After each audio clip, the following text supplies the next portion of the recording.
House will come to order.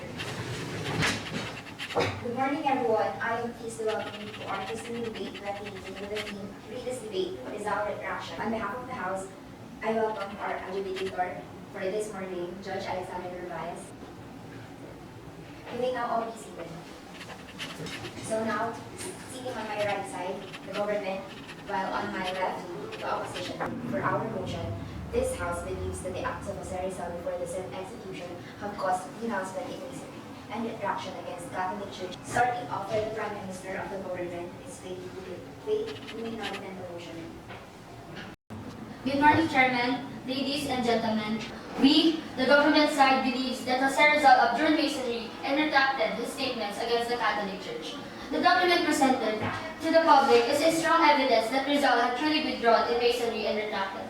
Let us first address the documents. First, the letter of Rizal to his mother, received on January 5, 1893. The letter says that Rizal had been going to the church every Sunday in the capital. Doesn't this show that Rizal had truly returned to the church? Next, the testimony of the eyewitness. Father Balaguer, who was with Rizal and presented a retraction format prepared by Father Pio Pai, the superior of Jesuit Society in the Philippines, before the execution. He stated that on December 29, 1896, day before the execution, Rizal had accepted and signed the document. On May 13, 1935, Father Manuel A. Garcia found a document of Rizal's retraction. Isn't the account of the eyewitness not enough proof of retraction? Thank you, Pete. Now for the leader of opposition, ADRIELE SANTOS, you may now rebut the previous statement and provide a strong clear to your side. Good day, Madam Chair. We, the opposition side, believe that the said documents were forged. According to an online source, joserizal.ph, maintained by Jose Rizal University, the fact of document forgery was revealed by Father Balaguer himself. Father Balaguer said that he couldn't remember whose exact copy was the document, and even Father Pio Pai couldn't verify it in his own statements. The copy of the retraction paper that was said to be signed by Rizal was even kept secret and was only published in newspapers, who claimed to have seen and read it. When Rizal's family requested for the original copy, it was said that it was lost. 39 years later, the original copy was found in the Archdiocesan archives.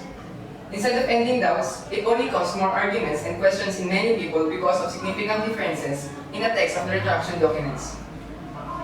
According to Ricardo Pascual, who was given permission by Archbishop Nozaleda to examine the document, later concluded in his book, Rizal Beyond the Grave, that the documents presented was a forgery. Moreover, Rizal didn't expressly say that he retracted Masonry. He only said that he hated Masonry. So how is this a strong evidence of withdrawal and retraction? And if you say that Rizal truly retracted, how come he wasn't executed? Wasn't the retraction enough for salvation of Rizal? We would like to thank the leader of opposition. Now let us call the Deputy Prime Minister to CHUA. In your argument of the forgery of documents, it is also reasoned out in that same site that what the Archbishop and Father Pai saw was not the original document of retraction. And the original document, which was almost eaten by termites, was kept by friars for preservation. Additionally, the retraction is a significant document because it established the act of marriage between Jose Rizal and Josephine Bracken. In the Pitan, the condition for them to be wedded was the retraction. No retraction, no marriage. In other words, Rizal could never marry Josephine unless he retracted first. And the sworn statement of the eyewitnesses, like Father Balaguer, agreed that there was a retraction and marriage between the two. Moreover, after his marriage, Rizal dedicated a Catholic devotional book to his two sisters, Josefa and Trinidad, as well as his wife, Josephine, which in his dedication mentioned, "To my dear and unhappy wife, Josephine." Aren't these books proof of Catholicism? In addition, he said in his letter, "I abominate Masonry as an enemy of the Church and a society prohibited by the Church." He used the word abominate, which means to detest in the highest degree, abhor. In this case, he used a stronger language than "I retract Masonry." Likewise, Rizal was suspected of rebellion, sedition, and illegal association against Spanish government. The retraction document isn't related to what he was accused of, and as a consequence, it does not save him from execution. I would like to thank the Deputy Prime Minister. Let us now call the Deputy Leader of the Opposition, Paula Santos. It is surprising that we speak of marriage, when in fact there was no document of marriage between Josephine and Rizal. Consequently, a number of Rizal's writings and letters does not mention Josephine as his wife. Correspondingly, Rizal did not even call Josephine wife in his last letter of Mi Ultimo Dios, which was the last written text of it before his execution. In that letter, he said his farewell to her as follows: Adios, dulce extranjera, mi amiga, mi alegría. Instead of adios, dulce extranjera, mi esposa, mi alegría. More so, if Rizal died as a Roman Catholic, as you have argued, then he should have been buried properly, fitted to him. And as for us, his burial was still considered with mystery, because it is said that he was buried in a lot out of the Roman Catholic Church in POLO, and his name did not appear in the registry for Roman Catholics. In these circumstances, did Rizal really die as a Roman Catholic? Thank you, Deputy Leader of Opposition. Now for the government whip, General Marquez, you may now say your final words and conclude your side's argument.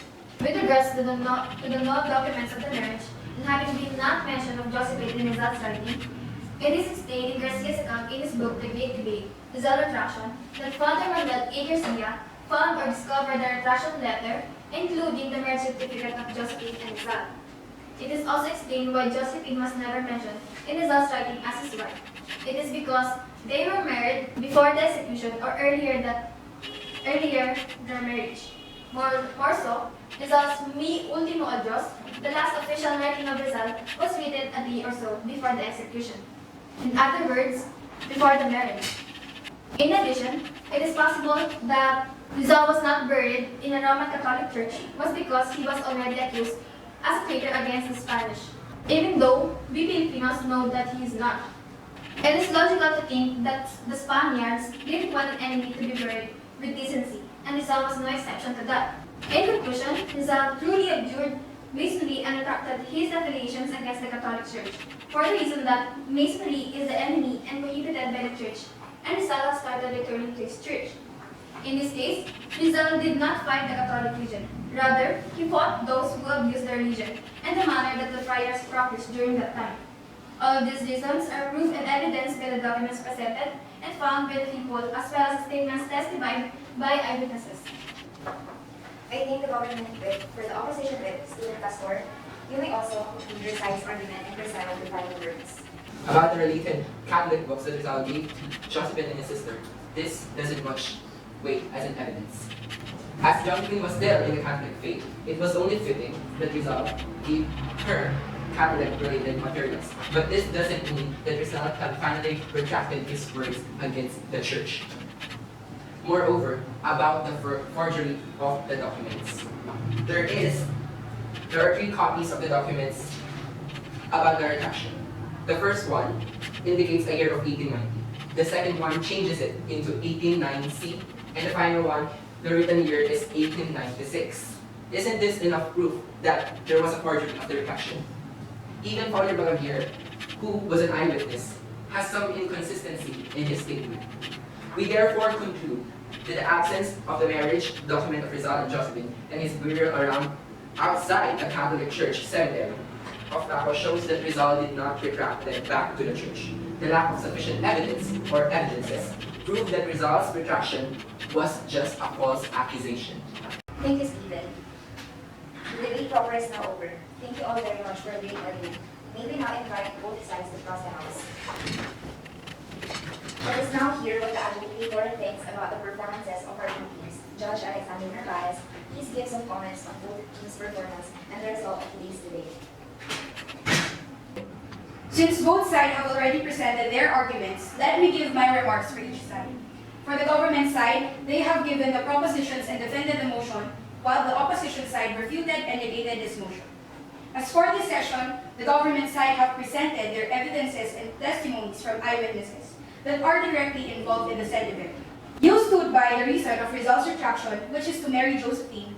Though one thing I wanted to question is the presence of the retraction letter. While the opposition side have mentioned about the forgery of documents and presented mere critics, theories, and allegations about the motion, and although presented sources, it seems that it has bias as it came from a school in favor of Rizal. Therefore, the winner of this debate is the government side. Yet, despite this controversy, it does not make Rizal less of a hero. It does not devalue him, for he made significant things that opened the eyes of many Filipinos. Through him, the nationalism and patriotism of Filipinos was lit and now been forever burning. With that, I now declare this House adjourned.